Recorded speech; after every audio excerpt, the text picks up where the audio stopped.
Good morning, students. I welcome you all on our YouTube channel. In today's video, we will discuss the chapter pollution of air and water.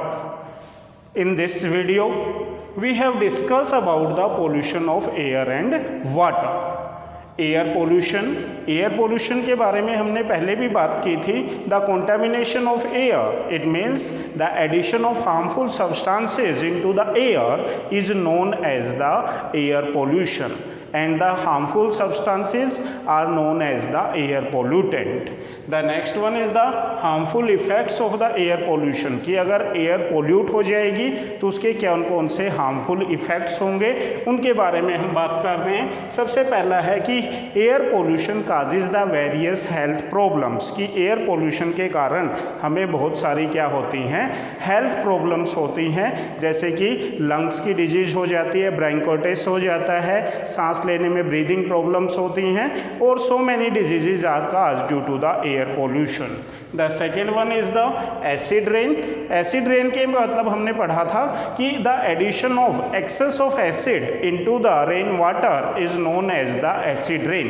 These acids are the sulphuric acid and the nitric acid. Both are the strong acids and these when mixed into the rain water causes the acid rain, and this acid rain is very harmful for the monuments, for the plants, for the animals. monuments है, जैसे कि ताजमहल की हमने बात की थी कि ताजमहल का कलर है वो येलो होता जा रहा है due to the acid rain. It also causes the marble cancer. it is harmful for the vegetation. it causes the holes into the leaves of the plants, and for the animals it causes the skin problems or the irritation into the animals. Then we will discuss about the global warming. global warming क्या होता है? when the concentration of the carbon dioxide CO2 concentration increase हो जाती है, increase in the atmosphere. जब ये आपकी CO2 concentration atmosphere के अंदर इंक्रीज हो जाती है, it leads to the global warming. ये किसको करता है? ग्लोबल वार्मिंग को काज करता है. And this global warming also causes the acid rain. और ये ग्लोबल वार्मिंग किसको काज करता है? एसिड रेन को काज करने का काम करती है. तो ये सारा हमारा हम पढ़ेंगे कि the CO2 concentration increase in the atmosphere, it leads to the global warming. क्यों? Because it leads to the green house effect. Green house effect के बारे में हमने पढ़ा था. ग्रीन हाउस इफेक्ट क्या होता है? Green house effect, green house effect के अंदर क्या है? The carbon dioxide present into the atmosphere trap the infrared radiations. ये क्या करती है? ट्रैप कर लेती है. कौन? CO2. Trap the infra red radiations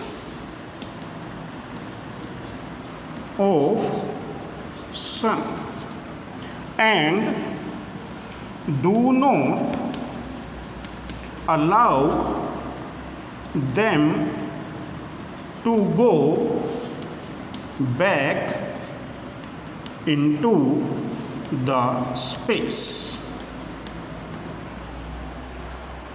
carbon dioxide क्या करेगी? जो इंफ्रारेड रेडिएशंस हैं हमारी सन के अंदर, रेडिएशंस के अंदर, उनको ये क्या कर लेती है? ट्रैप कर लेती हैं, पकड़ लेती हैं. And do not allow them to go back into the space. और उनको स्पेस के अंदर वापस नहीं जाने देती हैं.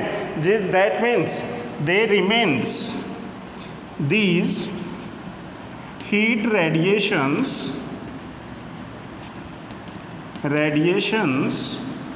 remain in the atmosphere, जिसके कारण ये आपकी किस में रहती हैं? एटमॉस्फेयर के अंदर रहती हैं. एंड इंक्रीज द टेम्परेचर, और टेम्परेचर को बढ़ाने का काम करती हैं. This is known as the green house effect. किसके कारण हमारा क्या होगा, टेम्परेचर बढ़ेगा। This rise in temperature leads to the this rise in temperature leads to the global warming.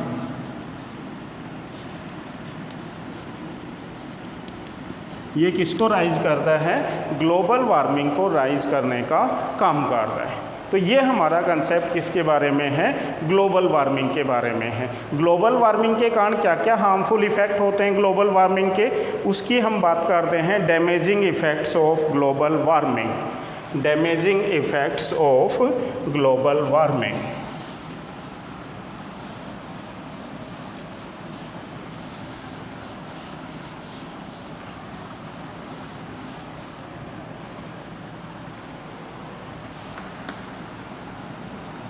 Damaging effects of global warming, कि ग्लोबल वार्मिंग के damaging effects क्या हैं। सबसे पहला है melt the polar ice caps, कि जैसे ही टेम्परेचर बढ़ेगा, आप सभी जानते हैं कि अर्थ के दो पोल हैं, north pole and south pole. Both these poles are covered with the snow whole year, कि दोनों ही पोल हैं वहाँ पे बर्फ़ गिरती है और पूरे साल भर ये बर्फ़ से ढके रहते हैं। तो जैसे जैसे टेम्परेचर राइज होगा तो जो आइस है आपकी पोलर कैप्स की, वो आपकी मेल्ट होगी, और मेल्ट होने से क्या होगा, this increases the sea level, this increases the sea water level, sea water level increase होगा। Due to that reason the areas near the coast, जो हमारे समुद्र के किनारे पे कोस्टल एरियाज हैं, all will submerged into the water, वो सारे आपके क्या होंगे, पानी के अंदर डूब जाएंगे। Second, change into climate and rainfall pattern,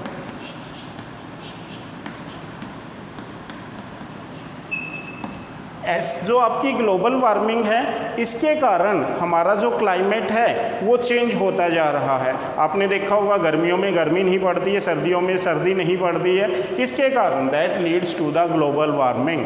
कभी सर्दी बहुत ज़्यादा हो जाती है, कभी गर्मी बहुत ज़्यादा हो जाती है। इन सब के लिए रिस्पॉन्सिबल कौन है, आपका global warming. And the rainfall pattern, we do not have a particular rainfall pattern, it also affects the monsoon season. ये हमारे मानसून सीजन को भी अफेक्ट करता है, जिसके कारण आपने देखा होगा कि आजकल वेस्टर्न डिस्टर्बेंसेस हैं वो बहुत ज़्यादा हो रहे हैं। किसके कारण, due to the global warming. ये सारा किसके कारण है, ग्लोबल वार्मिंग के कारण है।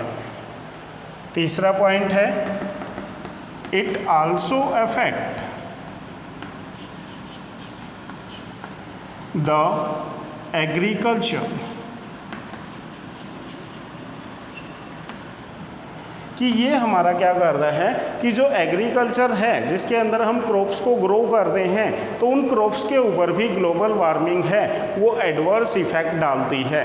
जैसा कि आपने देखा होगा जब बहुत ज़्यादा गर्मी होती है विंटर सीजन के अंदर की, तो उसके कारण जो वीट क्रॉप्स हैं उनके अंदर ग्रोथ नहीं हो पाती है, that is due to the global warming, जिसके कारण हमारा फूड चेंज है, जो फूड प्रोडक्शन है वो भी हमारा क्या होता है, अफेक्ट होता है। तो these are the damaging effects of the global warming. दोबारा से देखते हैं, it melts the polar ice caps, this increases the sea water level, due to that reason the areas near the coast submerged into the water. Second, the change in the climate and the rainfall pattern, global warming are also responsible for the change in the climatic pattern and also the rain pattern on the earth.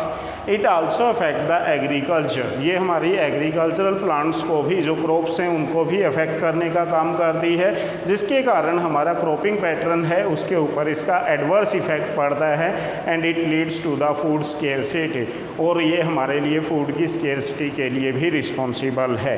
The next is the ozone layer depletion. The air pollution is also responsible for the ozone layer depletion। सबसे पहले हम बात करते हैं ozone layer क्या होती है। Ozone layer के बारे में हम बात करें तो ओजोन लेयर हमारे जो अपर एटमॉस्फेयर है उसके अंदर एक लेयर है made up of ozone, ozone layer. Ozone layer जिसकी हमारा सिंबल होता है O3, ये हमारे एटमॉस्फेयर के अंदर एक लेयर है जो हमें क्या करती है, it protects us from harmful ultraviolet radiations of the sun. ये हमें सन की जो हार्मफुल यूवी रेडिएशंस हैं, जिनको हम अल्ट्रावायलेट रेडिएशंस हैं, उनसे ये प्रोटेक्ट करने का काम करती है, क्योंकि एयर पोल्यूशन के कारण जो हमारे कुछ हार्मफुल सब्सटेंसेस हैं, कौन कौन से, CFCs एंड HCFCs, ये दोनों ही हमारे इस ओजोन लेयर को डिप्लीट करने का काम करते हैं। CFCs क्या होते हैं आपके, क्लोरो फ्लोरो कार्बन्स। HCFCs क्या होते हैं, हाइड्रो क्लोरो फ्लोरो कार्बन्स। ये दोनों ही हमारे ओजोन लेयर को डिप्लीट करने का काम करते हैं। अभी पीछे अंटार्कटिका के ऊपर एक बहुत बड़ा ओजोन होल मिला था, वो किसके कारण था, due to the CFCs and the HCFCs। लेकिन धीरे धीरे वो ओजोन होल है, due to the air pollution it is going to be increases, उसका साइज़ लगातार बढ़ता जा रहा है, और उस साइज़ बढ़ने के पीछे हमारा कौन रिस्पॉन्सिबल है, that is the air pollution, कि जो पोल्यूशन है वो लगातार बढ़ता जा रहा है and it leads to the depletion of the ozone layer. इसके क्या क्या हार्मफुल इफेक्ट हैं ओजोन लेयर डिप्लीटेशन के।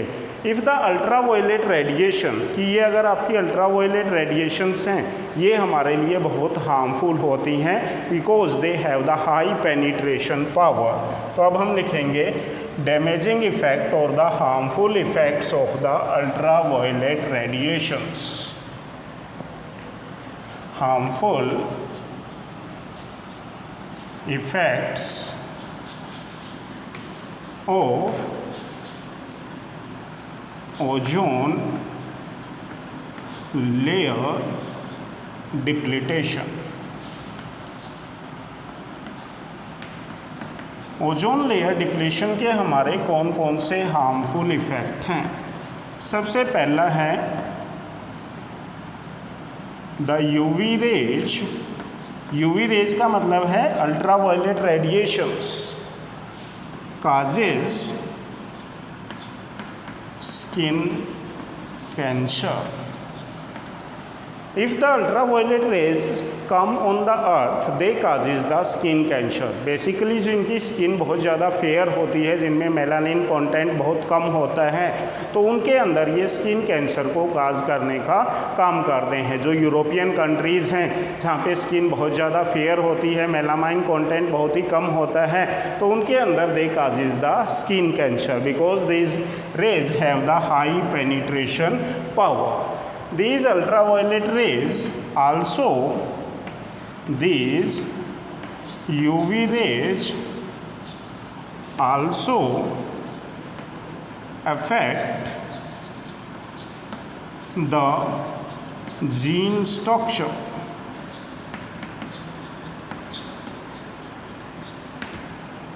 and causes mutation in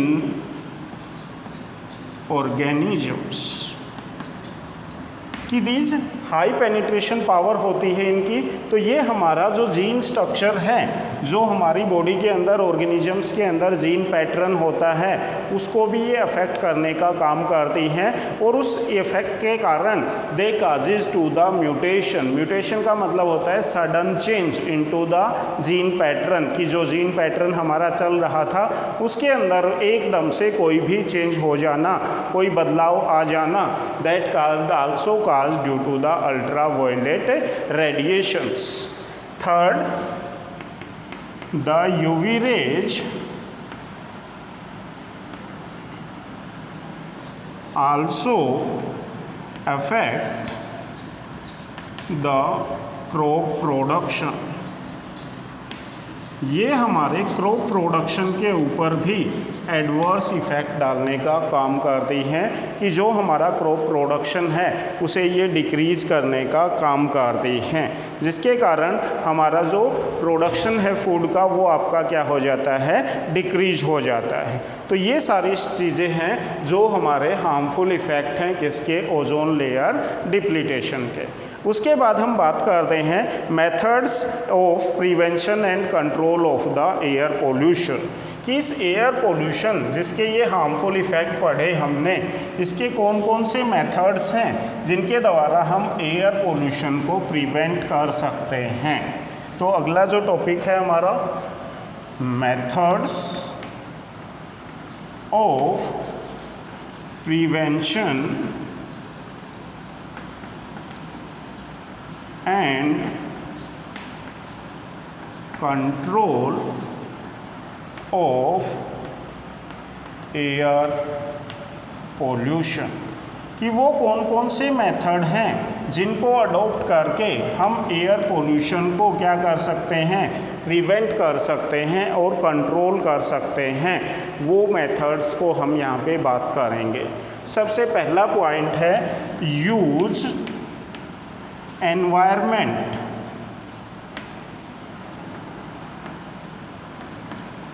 friendly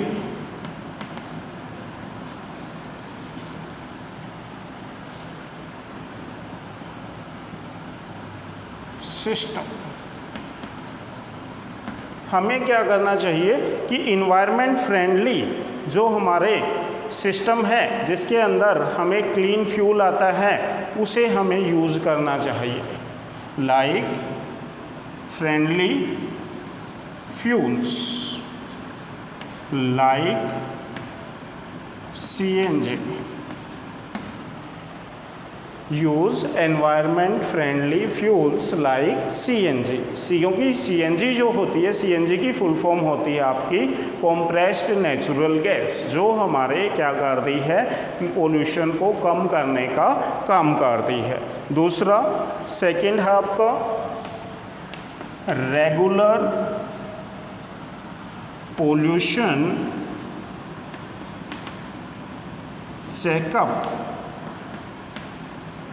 of cars and buses, कि जितने भी हमारे व्हीकल्स हैं उन सभी का हमें रेगुलर पोल्यूशन का चेकअप करवाते रहना चाहिए ताकि हमारा एयर पोल्यूशन क्या हो, कम से कम हो।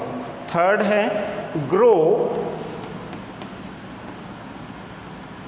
मोर एंड मोर ट्रीज, कि जो ट्रीज हैं, प्लांट्स हैं, वो आपको पता है कि they consume the carbon dioxide and they decreases the pollution level, और वो ये पोल्यूशन को, एयर पोल्यूशन को कंट्रोल करने का काम करते हैं, एयर पोल्यूशन को डिक्रीज करने का काम करते हैं, एयर को प्योरीफाई करने का काम करते हैं।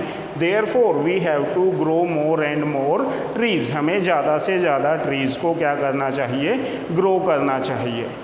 अगला है use reuse the recycled papers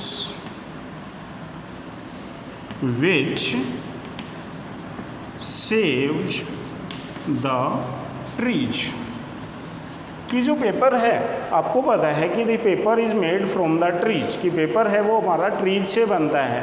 तो हमें पेपर को बार बार क्या करते रहना चाहिए, रिसाइकिल करके उसे रीयूज़ करना चाहिए, जिसके कारण हम उसको बार बार यूज़ करते रहेंगे तो हम ट्रीज को क्या करेंगे, सेव कर पाएंगे, बचा पाएंगे, और ट्रीज हमारे एयर पोल्यूशन को कम करने का काम करते हैं।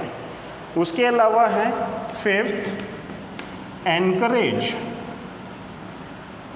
द पब्लिक ट्रांसपोर्ट,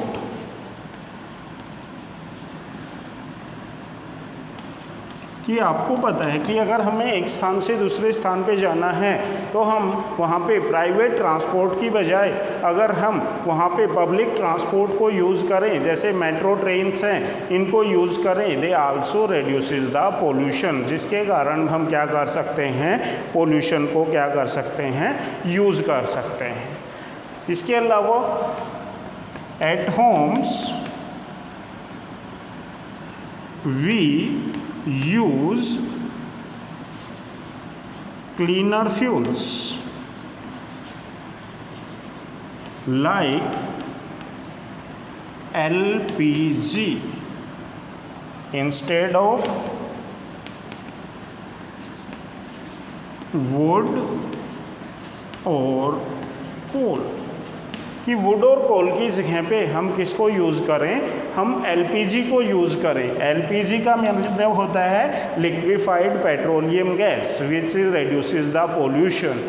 तो ये है कि जिसके द्वारा हम पोल्यूशन को कम कर सकते हैं कि using the LPG instead of the wood and the coal. इसके अलावा हम क्या कर सकते हैं, we can use the 5R principle, that is reduce, reuse, recycle.